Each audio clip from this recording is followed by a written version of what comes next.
The White House always brings up a lot of questions around security clearances and eligibility to access classified information. One of the questions that we've actually never talked about is the First Lady of the United States, or FLOTUS, and whether or not she obtains a security clearance. White House family members and security clearance procedures were a hot topic back in the Trump administration. A lot of questions around Jared Kushner and Ivanka Trump, their eligibility for accessing classified information. A lot of questions around if they should obtain a security clearance or what their eligibility would be like if they were a layperson.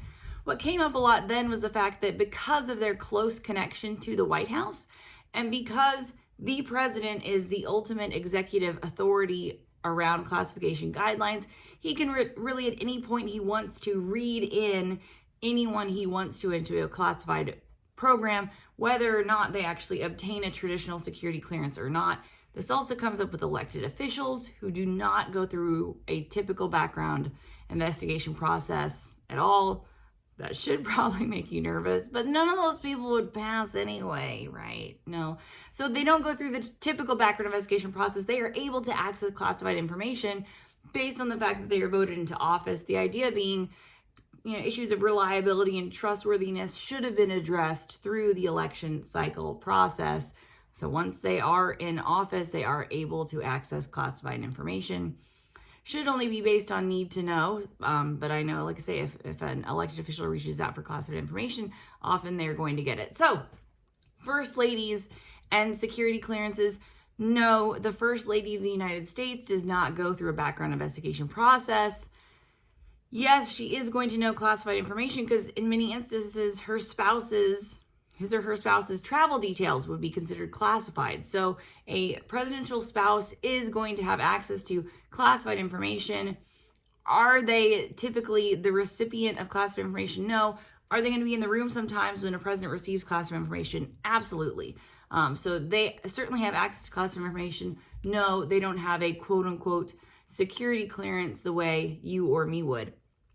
The other way this comes up, and I see this side of it in terms of questions that we get on the clearance job site are, hey, can my spouse talk about their job with me? Or, hey, I met somebody online and they can't tell me about the job that they do. I'm sorry, it's probably not a true lies situation if the person tells you that they have a job they can't tell you about.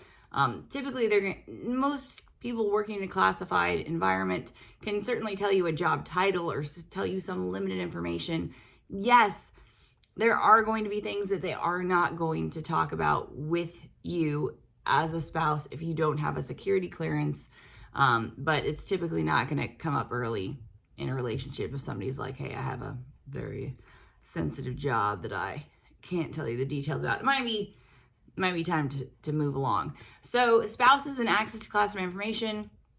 In any other environment, your spouse would not have access to classified information. If you're the president of the United States, it's just inevitable that your spouse is going to be the recipient of some classified information just because of the nature of the rooms that they are in. Welcome to the White House. So for more on presidential security clearances, member of Congress's and security clearances, and why all of those requirements are so much different than what you or me do in terms of our background investigation process, visit us over at clearancejobs.com.